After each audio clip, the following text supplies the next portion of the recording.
Olá! Hoje, na nossa aula de microbiologia e parasitologia, comigo, professora enfermeira Thaís Pereira, nós iremos continuar, o tema de parasitologia e dar continuidade ao tópico 6.3, que aborda a respeito da patogenia da infecção bacteriana e fatores de virulência. Como eu falei para vocês anteriormente, a gente se pergunta por que as pessoas adquirem doenças infecciosas. E o que acontece? Acontece que as pessoas acabam adquirindo essas doenças infecciosas porque os micro-organismos eles são capazes de superar as defesas do organismo humano. Porque como a gente vai ver hoje a respeito do nosso sistema imune, a gente possui diversas barreiras para impedir que muitos micro-organismos se desenvolvam, mas infelizmente algumas vezes esses micro-organismos, especificamente por causa dos fatores de virulência deles, eles conseguem vencer essas barreiras e causar as doenças infecciosas. E dentro disso, esses micro-organismos e os subprodutos que alguns desses micro-organismos são capazes de produzir no nosso organismo humano, a partir da ação deles, eles têm a tendência a gerar sinais e sintomas, e quando a gente fala de doenças infecciosas, os principais, a gente pode pensar ali na febre e nas inflamações, que são os dois principais pontos que fazem a gente interpretar que aqueles sinais e sintomas tenham um motivo ali por ser uma doença infecciosa. E além disso, para que esse micro-organismo seja capaz de dominar o hospedeiro, no caso o corpo do ser humano, ele precisa de dois fatores que são fatores críticos, que no caso é a quantidade de micro-organismos que o nosso corpo é exposto e também os fatores de virulência desses micro-organismos. Então, a quantidade de micro-organismos a quais nós somos expostos e os fatores de virulência são os dois fatores críticos para que esse micro-organismo domine o nosso corpo e vença as nossas barreiras que a gente vai ver hoje. Além disso, é óbvio que a gente pode imaginar que quando tem uma grande quantidade de micro-organismos, a probabilidade de desenvolver uma infecção é bem maior. Mas isso não modifica em nada o fato de que mesmo sendo uma quantidade pequena de micro-organismos, se eles forem altamente virulentos, eles também têm as chances de causar doenças aos seres humanos. E quando a gente também fala de um número menor e com uma virulência menor, a gente aí já precisa de uma quantidade um pouco maior desses micro-organismos para poder causar doenças no nosso corpo. E para a gente relembrar, que a gente falou anteriormente dos principais conceitos, a virulência ela determina basicamente a habilidade do micro-organismo em produzir os inúmeros fatores de virulência que são eles que vão determinar essa capacidade de infecção e multiplicação desse micro-organismo no corpo humano.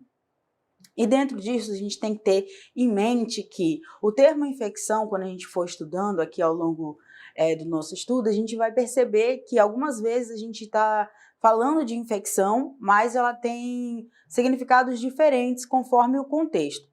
Quando a gente fala de uma infecção, quando é um micro-organismo infectando uma pessoa, a gente já tem um significado. Quando a gente fala de uma doença infecciosa, a gente já tem outro. No caso do micro-organismo infectando uma pessoa, quer dizer que aquele micro-organismo venceu as barreiras do hospedeiro e provocou uma doença. E a doença infecciosa é, no caso, a infecção propriamente dita causada por esse micro-organismo. E como eu falei, normalmente a gente tem que estar atento para o significado que é usado o termo infecção e doença infecciosa. E dentro disso a gente tem que ter noção que existem os tipos de infecção bacteriana. E dentro dessa infecção bacteriana a gente tem que saber que para que o micro-organismo cresça num determinado ambiente, a gente precisa que existam nutrientes naquele ambiente, mas também que aquele micro-organismo seja capaz de se ligar às superfícies, no caso a superfície celular, para poder crescer ali naquele ambiente.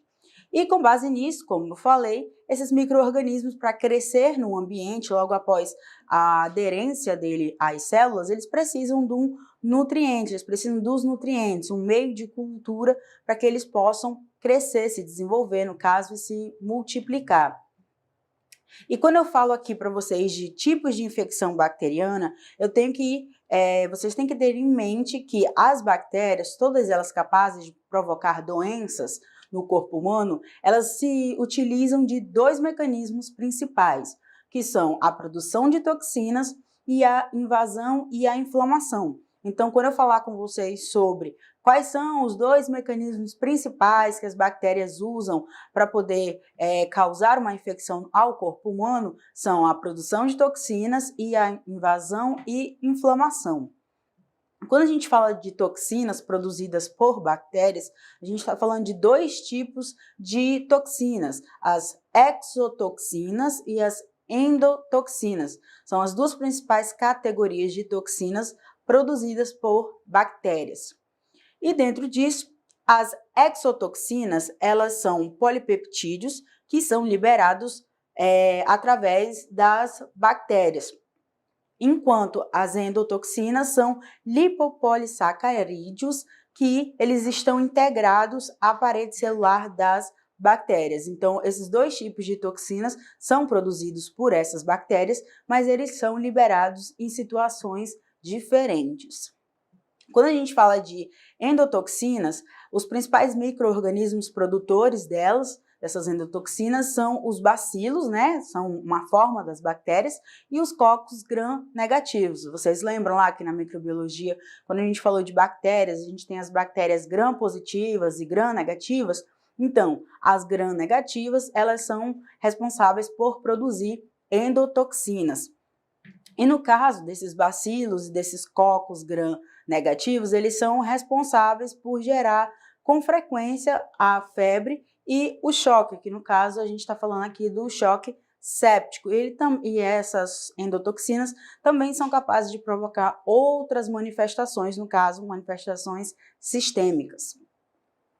E além disso, né, a gente tem que entender que muitas dessas infecções que a gente está abordando aqui, falando das infecções bacterianas, elas podem ser transmissíveis. Isso quer dizer que, quando uma doença é transmitida, ela é passada de um indivíduo para o outro. Mas nem todas essas doenças causadas por bactérias são transmissíveis. Um exemplo que a gente tem aqui, a tuberculose. A tuberculose é causada por uma bactéria, porém ela é uma doença transmissível e ela é transmitida a partir dos perdigotos, que são as pequenas micropartículas que a gente acaba expelindo no momento que a gente está falando, que a gente tosse, e aí a gente acaba contaminando uma pessoa quando nós estamos contaminados pela bactéria responsável por causar a tuberculose. Outra doença que a gente tem um exemplo aqui, que ela se desenvolve a partir da produção das exotoxinas, é o botulismo. O botulismo não é uma doença transmissível, porque aqui a gente já está falando da produção da toxina num alimento e a pessoa só desenvolve os sinais e sintomas dessa infecção bacteriana se ela ingerir esse alimento contaminado com essas exotoxinas. E também a gente tem que entender que a maioria das fontes de transmissão para essas doenças bacterianas, elas são classificadas como fontes externas. E agora a gente tem que entender o processo de como que a pessoa adoece, né, quando ela está infectada por uma bactéria. Isso a gente chama esse processo de estágios da patogênese bacteriana. Isso quer dizer que desde o momento que o indivíduo é exposto até o momento que a gente alcança a melhora, a gente tem a alta, no caso, a melhora clínica. E a gente tem alguns passos, que são uma sequência dos estágios da infecção. O primeiro passo é quando nós somos expostos a uma fonte externa de micro-organismos, onde a gente tem a nossa porta de entrada, que é por onde os micro-organismos entram no nosso corpo. A gente pode ter como porta de entrada as vias respiratórias, a pele, o sistema gastrointestinal e também o sistema urinário. São portas de entrada para essas bactérias.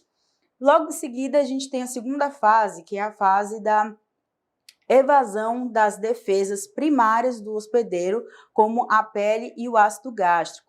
No caso, a gente tem algumas linhas de defesa do nosso corpo que foram projetadas para a gente estar apto a se defender de muitos micro-organismos, mas algumas vezes alguns micro-organismos acabam vencendo essas barreiras. E a outra fase que a gente tem é a fase que a gente chama de aderência, que é quando as nossas bactérias, através dos pili, que são uma estrutura que compõe as bactérias, como se fossem pequenos dedinhos, digamos assim, eles fazem parte da estrutura externa da bactéria e são esses pilis que permitem que a bactéria se ligue às células, se ligue às membranas mucosas. A quarta fase, o quarto estágio, no caso, é a colonização, que a colonização diz respeito ao processo de multiplicação daquela bactéria naquele local onde ela se aderiu. O outro processo é quando a gente já está falando ali das manifestações clínicas da doença, porque nesse processo que essa bactéria se aderiu ali, começou a se multiplicar, ela também está produzindo as toxinas.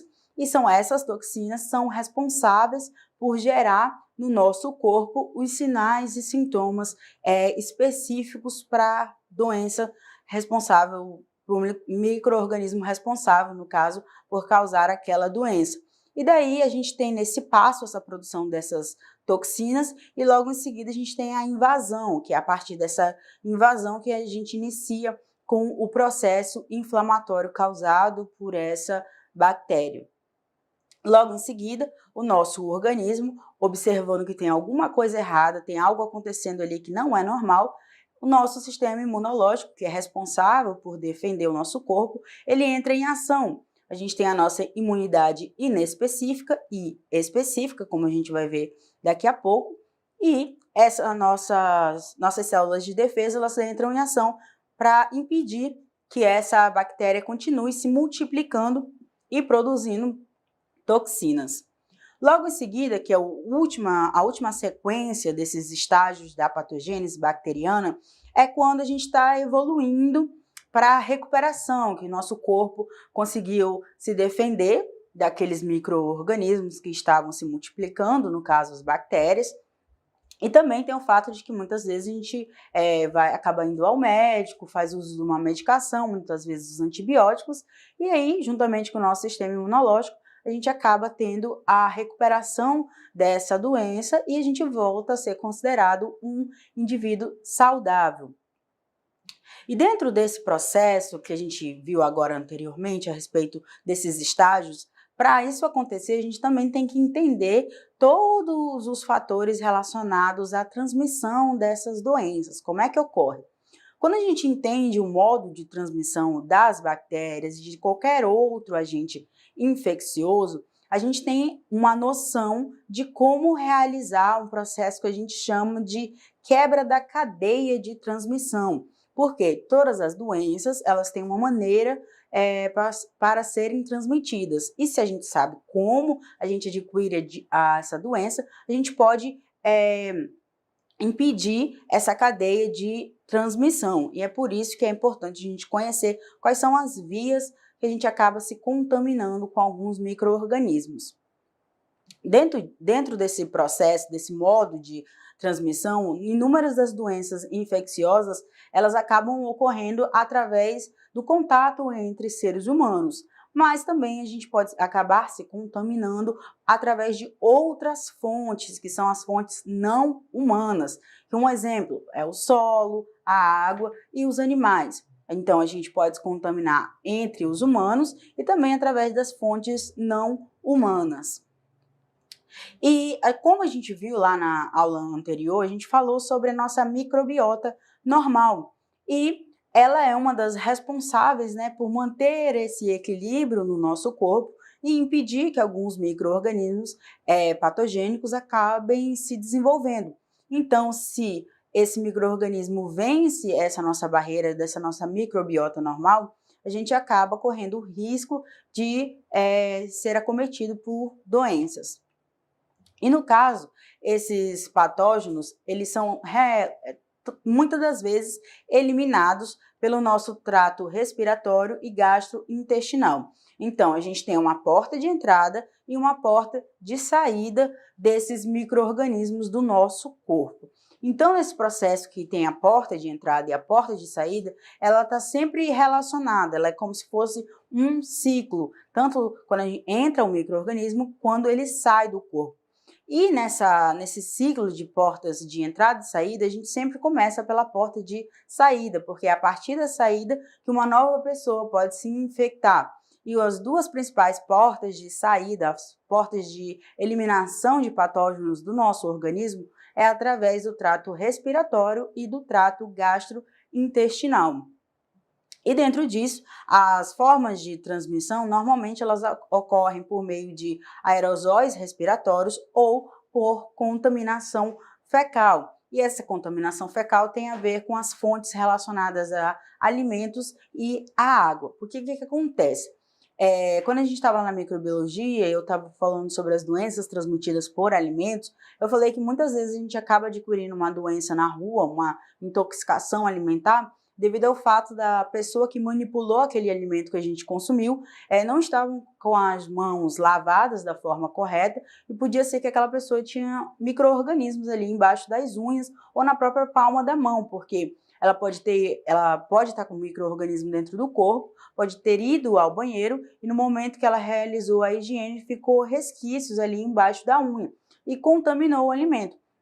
Então, por isso, uma porta de saída desses micro-organismos do nosso corpo é através do sistema gastrointestinal e por meio da contaminação fecal, que ela contamina tanto alimentos como a água.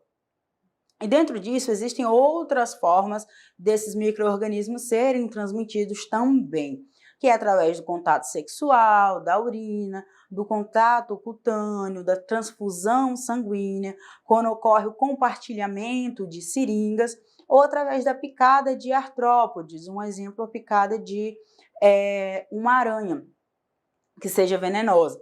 Pode desenvolver todo esse processo que a gente está estudando até o momento sobre a patogênese. E a respeito desse contato sanguíneo, ele pode ser por meio da transfusão sanguínea ou pelo compartilhamento de seringas. Na transfusão sanguínea, a gente sabe que toda vez que a gente vai doar sangue, a gente passa por alguns exames para verificar se a gente não está contaminado com nenhuma doença, para evitar justamente que, caso a pessoa estiver contaminada, o sangue não seja doado para uma outra pessoa, não ocorra essa transfusão, para não ter essa propagação de doenças. E também, quando a gente fala desse contato sanguíneo, geralmente os principais patógenos são de etiologia bacteriana e viral. Dentro disso, nesse quadro aqui atrás, ele fala especificamente dos modos de transmissão e dá alguns exemplos. Nos modos de transmissão entre os seres humanos, a gente tem um contato direto, que um exemplo é a gonorreia, que ocorre por meio de via sexual. A gente tem a ausência do contato direto, que também é entre humanos, que é a disenteria, que é no caso que eu dei o exemplo lá, da pessoa que manipulou o alimento sem estar com as mãos higienizadas da maneira correta, que a gente chama esse contato indireto de via fecal-oral.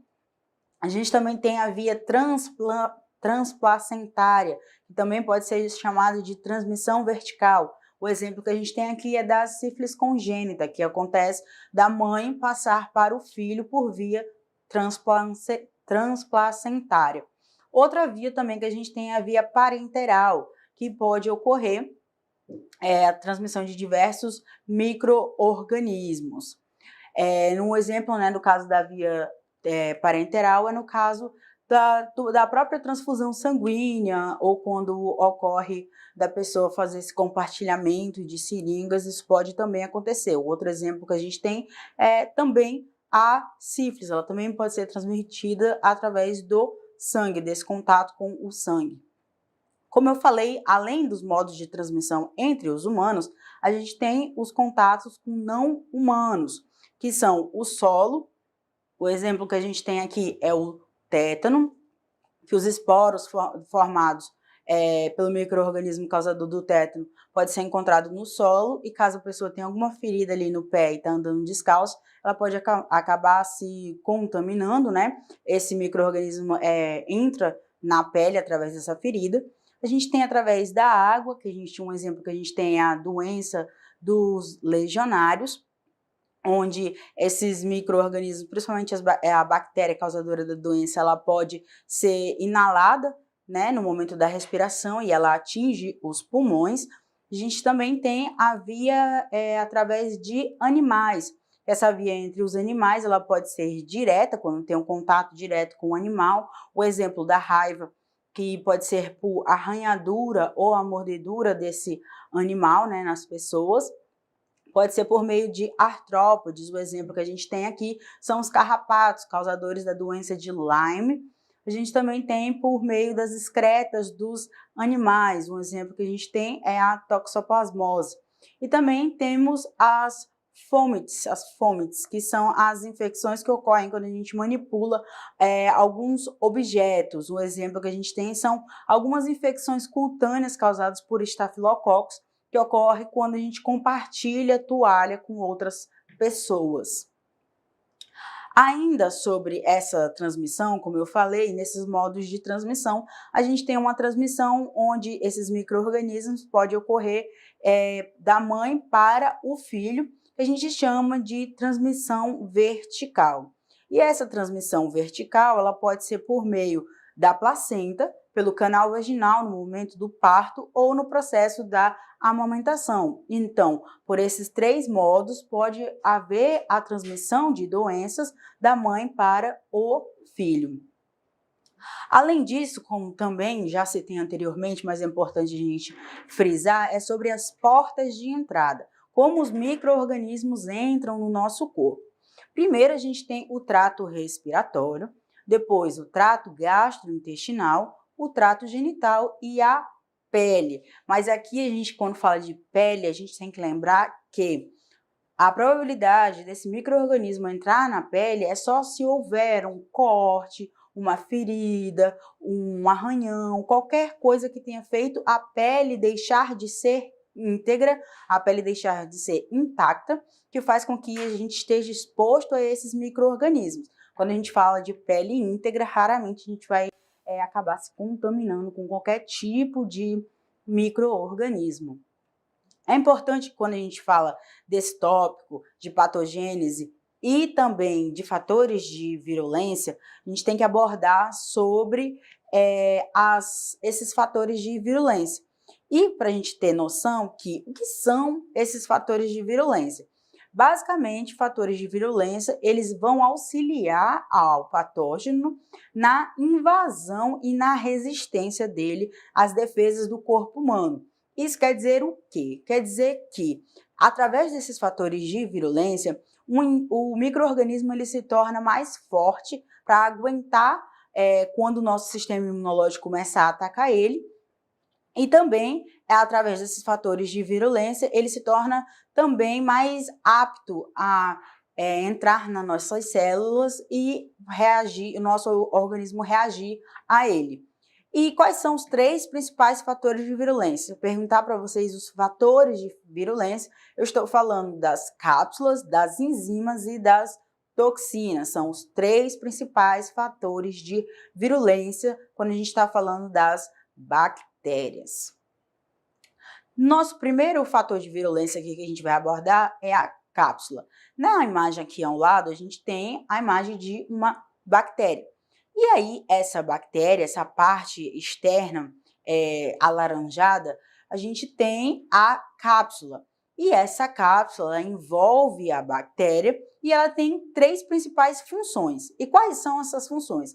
A primeira, ela vai impedir que a célula seja fagocitada pelas células de defesa. Isso quer dizer que essa cápsula, ela impede que o nosso organismo, quando está reagindo por meio do sistema imunológico, quando ele manda as células de defesa ir lá e atacar essa bactéria, aquela cápsula fala, digamos assim, para as células de defesa, não, vocês não vão conseguir me atacar, porque eu tenho uma cápsula e essa cápsula vai me proteger.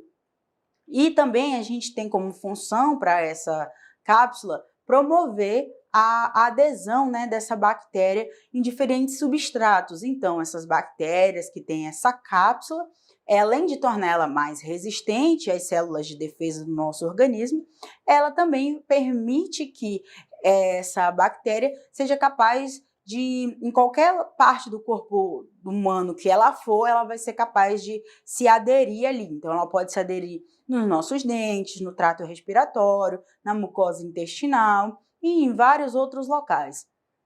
Também, essa cápsula ela tem função de ajudar essa bactéria a se manter hidratada e também impedir que alguns choques mecânicos acabem afetando essa bactéria. Além disso, outro fator de virulência importante aqui são as enzimas, que as enzimas têm a principal função de aprimorar a capacidade de invasão. Isso quer dizer que essas enzimas vão permitir que essa bactéria seja melhor na forma de entrar nas células e causar doenças. Então, ela aprimora as capacidades de invasão dessas células. E a partir disso, né, essas enzimas, elas são chamadas de fatores, ela faz parte dos fatores de virulência. Quando a gente fala do outro fator de virulência, que são as toxinas, a gente está falando daquelas toxinas que a gente falou lá no começo, que são as exotoxinas e as endotoxinas. Elas são também importantes porque elas fazem parte dos fatores de virulência. E como eu falei lá para vocês, essas exotoxinas e essas endotoxinas, elas são importantes porque elas vão permitir que essa bactéria se ligue a receptores específicos da célula que a gente chama de célula-alvo. O que acontece? Muitas células do nosso corpo, elas possuem receptores para outras células, para nutrientes e algumas outras substâncias que possuem no nosso corpo, e esses receptores acabam sendo usados pelas bactérias para poder fazer com que elas entrem dentro dessa célula e tenha a produção da toxina. Então, essas toxinas vão servir para quê? Para que essa bactéria se ligue aos receptores específicos das células. E dentro dessas toxinas, a gente tem que lembrar que existem algumas dessas toxinas que elas são pré-formadas, elas já estão ali naquele ambiente. E um exemplo disso são as que são produtoras das doenças alimentares, aquelas doenças que a gente já falou lá, que são a infecção e a intoxicação alimentar, elas muitas vezes causadas pelo botulismo, pelos estafilococos, pelos bacilos sérios. Eles são produzidos através de toxinas que são pré-formadas, elas são formadas antes de entrar em contato com o corpo humano. E também essas toxinas, elas são produzidas pelo micro-organismo no processo de evolução da infecção. Antes elas já são formadas no alimento e posteriormente elas continuam sendo formadas novas toxinas durante todo o processo de infecção que ela causa ali no nosso organismo. E o exemplo que a gente tem também é o Clostridium botulinum, que é o causador do botulismo, e o Clostridium tetanium, que é o responsável por causar o tétano. Ambos são bactérias formadoras de endoesporos e elas geralmente podem ser encontradas no solo. E esses organismos, eles ocasionalmente, eles provocam doenças nos animais e, dentro disso nós estamos inclusos nessa classe. E eles são responsáveis por produzir exotoxinas do tipo AB. Mas dentro desse fator, essas exotoxinas elas têm a capacidade de se especializar e se transformar em neurotoxinas. E aí você me pergunta, o que são neurotoxinas? Neurotoxinas são toxinas produzidas por bactérias que elas têm preferência em atacar as células nervosas do nosso corpo. Elas dão preferência para as células que compõem o nosso sistema nervoso. E o que acontece? Frequentemente, a C. botulinum, para ficar mais fácil para a nossa cabeça, a gente abrevia C. botulinum, ela vai crescer e vai produzir toxinas, né, nos alimentos, e nesses alimentos que são acondicionados de maneira inadequada. Vocês lembram lá que quando a gente falou a respeito da microbiologia de alimentos, a gente fala sobre as maneiras corretas de conservação de alimentos? É justamente para isso, para impedir que algumas bactérias formadoras de esporos acabem contaminando os alimentos que a gente consome. E o exemplo que a gente tem aqui é a C. botulinum, causadora do botulismo. Dentro disso, a toxicidade das endotoxinas ela é baixa quando ela é comparada à das exotoxinas. E nisso, todas as endotoxinas, elas são responsáveis por produzir sintomas sistêmicos como a febre e o choque no nosso organismo. Dentro disso, as endotoxinas elas são responsáveis por serem produzidas, né, pelas bactérias gram-negativas. E dentro disso, ela é geralmente responsável pelo processo que a gente chama de choque séptico.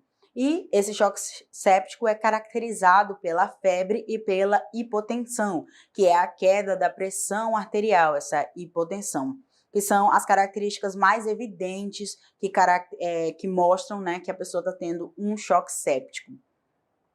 Dentro disso, a gente tem duas características do choque séptico que são interessantes. O choque séptico, a gente tem que ter noção que ele é diferente do choque tóxico.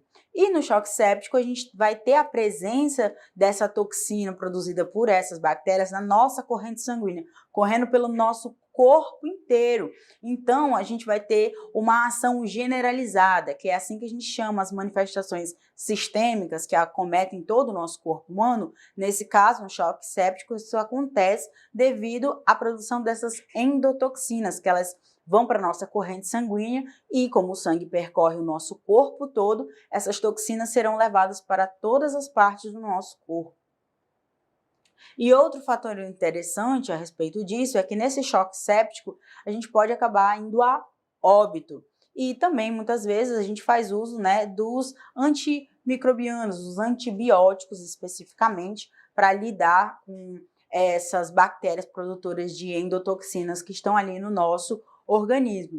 E é interessante saber também que quando é realizado testagens sanguíneas, cultura, a hemocultura, né, que é o processo que a gente verifica a presença de micro-organismos ali no nosso sangue, quando a gente já está fazendo o uso dos antibióticos, a gente vai ter uma amostra negativa para aquelas bactérias, quando os antibióticos já começaram a fazer efeito. Antes disso, é possível verificar a presença daquela bactéria no nosso sangue.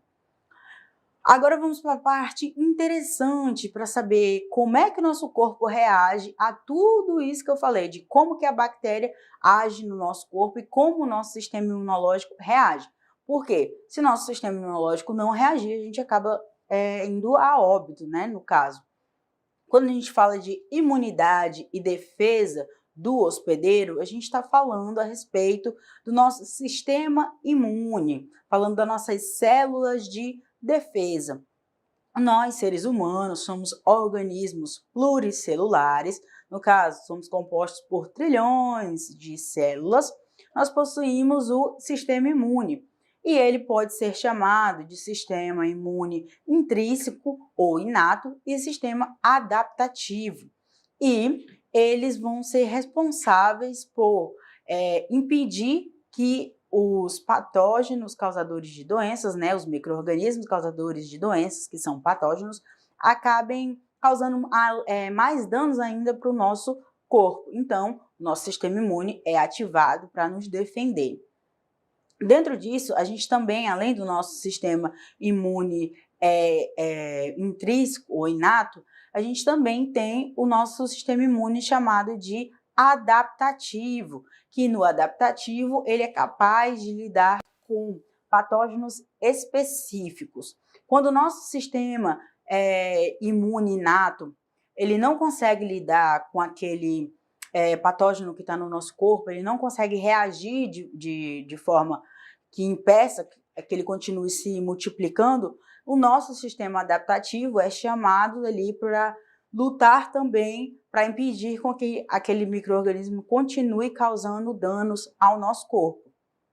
E dentro disso, as nossas defesas do nosso corpo, ela é formada, né, para a gente ter bem em mente pelas defesas que a gente chama de defesas inatas e pela imunidade adaptativa. Quando a gente fala de defesa inata, são as principais células de defesa do nosso corpo, que elas são capazes de reagir a qualquer coisa estranha que tenha no nosso corpo. Elas não são específicas para lidar com um patógeno específico que aparece ali no nosso organismo. Já na imunidade adaptativa, a gente já está falando de uma imunidade mais específica, que é para lidar com um micro-organismo em particular.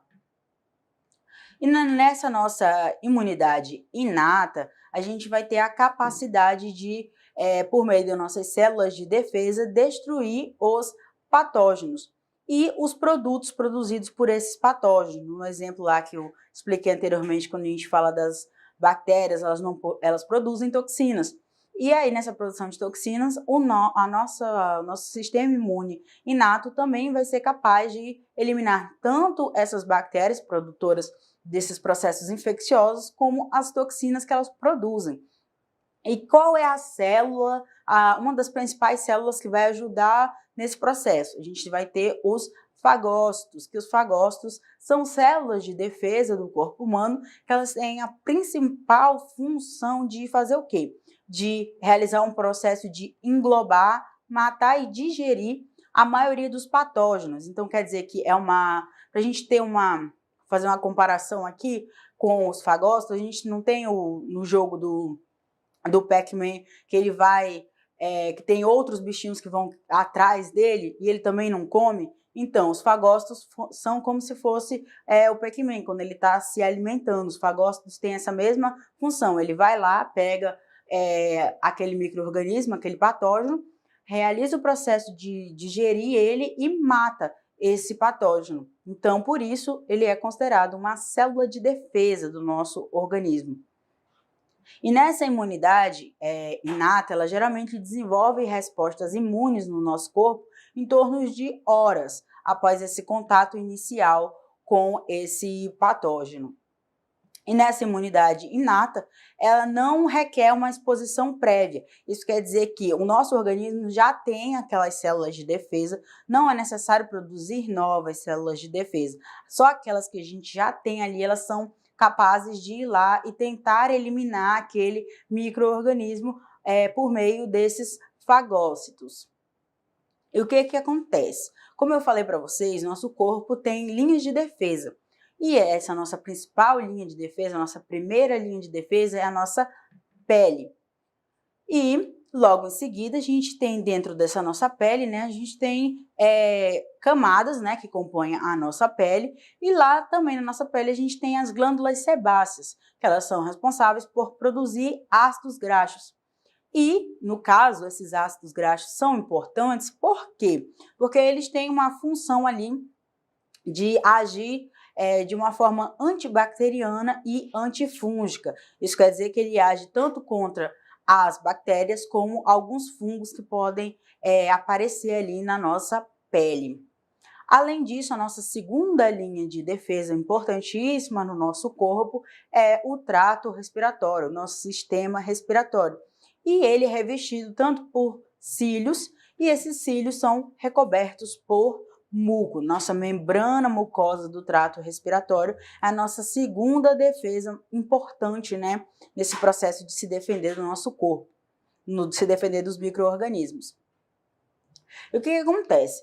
Esses cílios, eles fazem pequenas movimentações, assim, né? Eles fazem pequenas movimentações e eles são responsáveis por, juntamente com o muco, manter aquela bactéria presa ali através desse processo desses cílios se movimentar juntamente com o muco e mantém esses micro-organismos presos.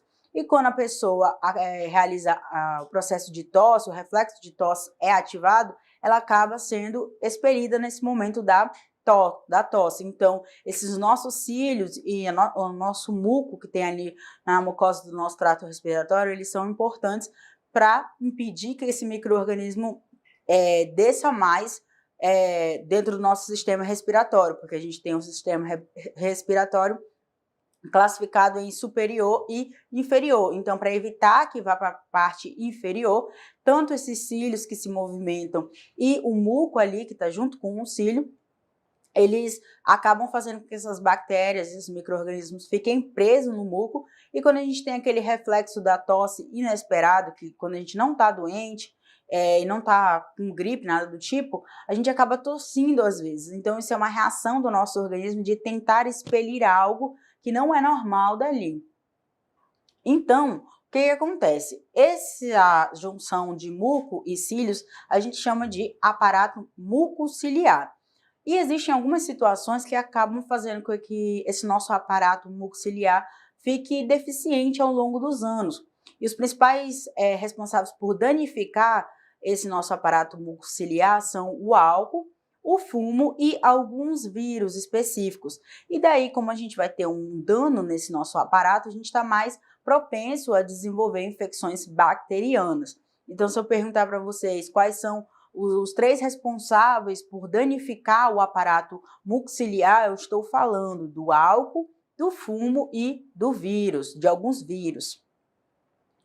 E dentro disso, no nosso sistema respiratório, a gente ainda tem os macrófagos alveolares, que eles ficam lá nos nossos alvéolos, que faz parte do sistema respiratório inferior.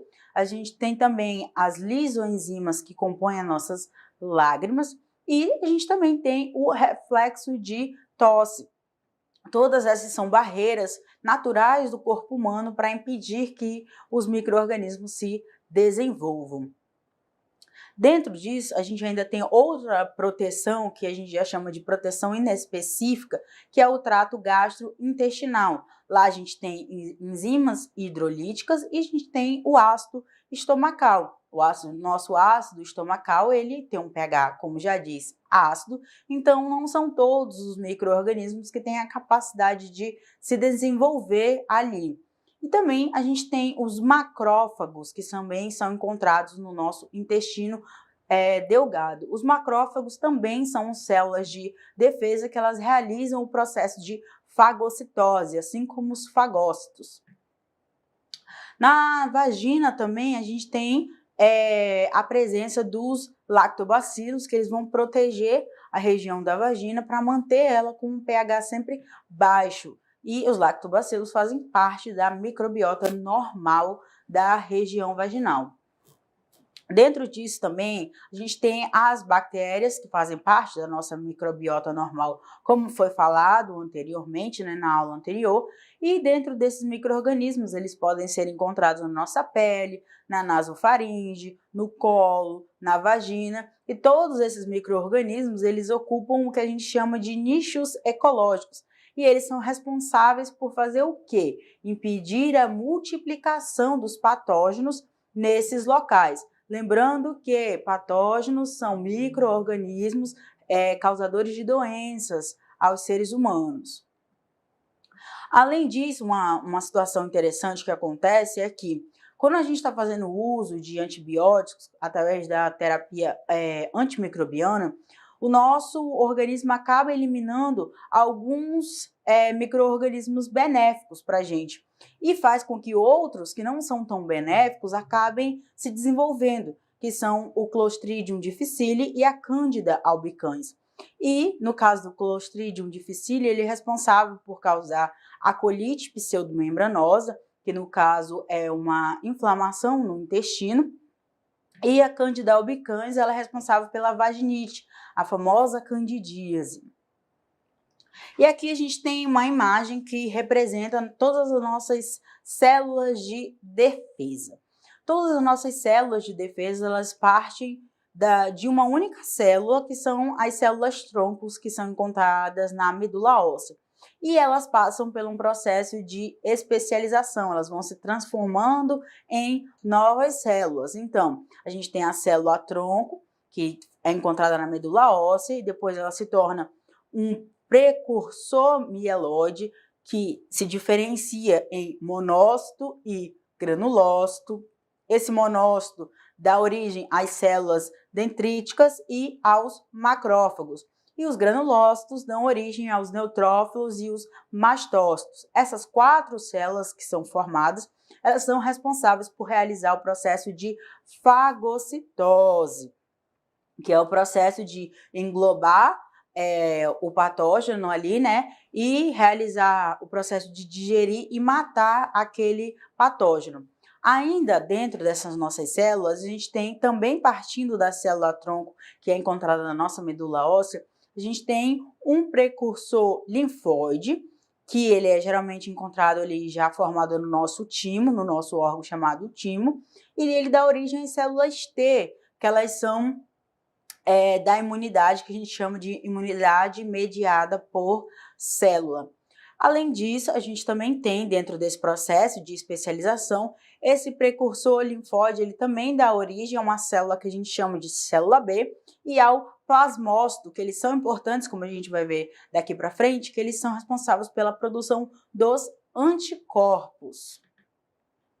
Dentro disso, além, a gente ainda tem os leucócitos, que também são células que fazem parte das células sanguíneas chamadas de células sanguíneas brancas nucleadas, e elas podem ser encontradas tanto no nosso sangue como na linfa, que a linfa faz parte do nosso sistema linfático. E no caso, esses vários leucócitos, como a gente tem aqui na imagem, tem vários tipos de leucócitos, eles vão participar tanto das nossas respostas imunes inatas e das nossas respostas imunes adaptativas. E o que acontece? No nosso corpo, a gente é capaz de desenvolver, né, as respostas imunes. Então, a gente tem as respostas imunes inatas, como eu já falei anteriormente, e é usado principalmente os fagócitos, os macrófagos, e eles são responsáveis, né, por essas respostas inatas, as primeiras respostas que o nosso corpo tem. E a gente também tem a imunidade adaptativa, que ela vai consistir basicamente na capacidade adquirida do corpo, né, das células de defesa, em reconhecer e destruir um patógeno específico e os seus produtos. Para ficar bem claro na cabeça de vocês, quando a gente fala de resposta imune inata, isso quer dizer que são células de defesa que já estão ali no nosso corpo o tempo todo e elas são capazes de atacar qualquer coisa que o nosso corpo considere como um organismo estranho ali, ou um produto de um organismo estranho. E na nossa imunidade adaptativa, a gente já vai ter que produzir algumas células para que elas sejam responsáveis por atacar aquele patógeno em específico. Ela só entra em ação quando a imunidade inata não consegue desenvolver a função dela. E no caso, nessa nossa resposta adaptativa, a gente está falando da ação dela, que é direcionada especificamente para os patógenos que são denominados de antígenos. Aí você vai me falar, professora, eu já escutei tanto nome estranho nessa aula, ainda tem mais um, que são os antígenos. E o que são esses antígenos? Os antígenos, eles são caracterizados como uma substância estranha ao corpo humano, algo que não faz parte do corpo humano. Então, ele é identificado e, a partir disso, a nossa resposta adaptativa vai dar origem aos anticorpos. Então, na nossa imunidade inata ou inespecífica, elas são células de defesa que são capazes de realizar os primeiros processos de tentar destruir esses micro-organismos. Já na nossa resposta adaptativa, na nossa imunidade adaptativa, a gente já está falando ali de outras células de defesa que lutam especificamente contra o micro-organismo e os produtos produzidos por ele, e é a partir da nossa imunidade adaptativa que a gente vai ter os anticorpos, é a partir dela que a gente tem a produção dos anticorpos no nosso corpo. Que é importante a gente ter esses anticorpos, porque futuramente, caso a gente entre em contato novamente com aquele micro-organismo, nosso corpo já tem exatamente a maneira como agir, ele já sabe como agir contra aquele micro-organismo, no caso, esse antígeno. Nessa nossa imunidade adaptativa, a gente tem os receptores patógenos específicos. Isso quer dizer que a gente tem nas nossas células de defesa, elas são desenvolvidas para identificar esses antígenos do nosso corpo e lutar contra ele. Mas isso só ocorre quando o nosso corpo tem uma primeira exposição a esse micro-organismo. E nessa primeira exposição, a gente sempre vai ter a resposta imune primária, que ela é basicamente voltada para diminuir, né, esse crescimento e essa multiplicação desses micro-organismos produtores de alguns subprodutos, no caso das bactérias produtoras de algumas toxinas. Dentro disso, quando o nosso corpo já sofre uma segunda exposição ao mesmo antígeno ativo, a gente já tem ali uma produção de novas células que elas vão dar uma resposta imune adaptativa secundária. Ela vai ser mais rápida e mais intensa, que foi o que eu falei.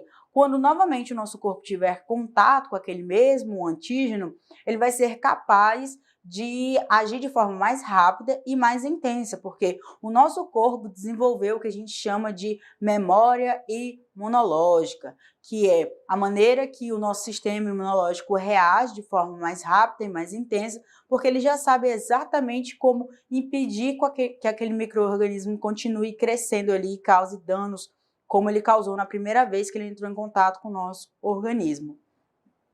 E a partir desse processo da imunidade adaptativa, a gente tem a produção dos anticorpos. E o que são anticorpos? Os anticorpos, eles são proteínas solúveis, que elas são sintetizadas pelas células B e pelos plasmócitos, que eu falei lá naquela imagem, que todas as nossas células de defesa, elas são oriundas das células tronco, que são da medula óssea. Então, nossos anticorpos são produzidos através das células B e dos plasmócitos, e que eles são responsáveis, no caso, eles só são produzidos quando a gente tem a ação do nosso sistema imune produzindo uma resposta à exposição antigênica.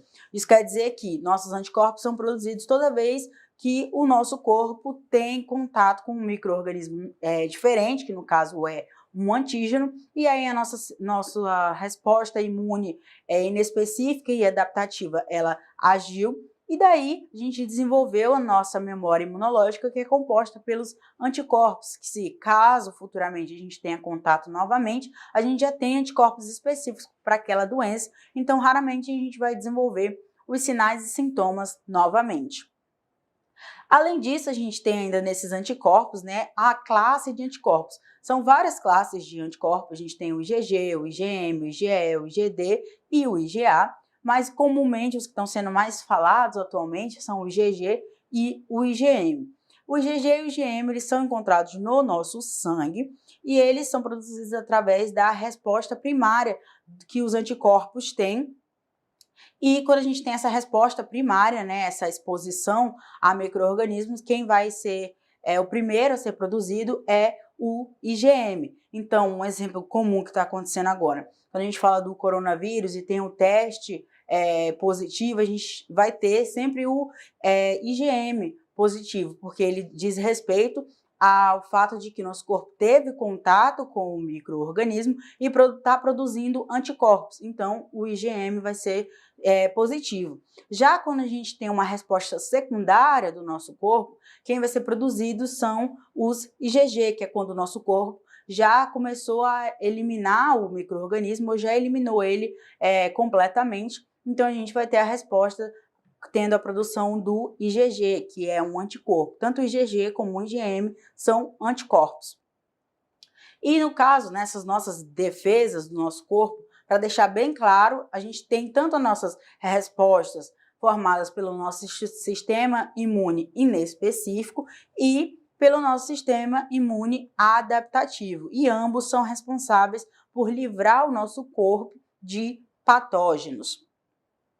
E no caso, essas nossas defesas, né, as defesas do hospedeiro, elas são basicamente responsáveis por desenvolver um processo que a gente chama de inflamação, que geralmente está associado com a presença das toxinas, quando a gente tem um estímulo nocivo, tem essa produção dessas toxinas pelos esses patógenos. E a gente tem 5 principais sinais de inflamação, né, que dão a ideia de que tem alguma coisa ocorrendo, que são o calor, o rubor, o edema e a dor. E em casos mais graves, a perda da função, né, daquele membro que está sendo atacado por algum corpo estranho, né, um micro-organismo.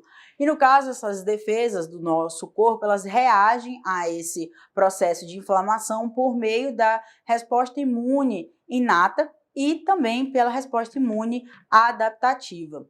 E nesse processo de inflamação, a gente tem 2 tipos. A gente tem primeiro a inflamação local, onde o nosso organismo, por meio dos neutrófilos e dos macrófagos, vão tentar destruir esses micro-organismos, e isso ocorre de uma forma muito rápida.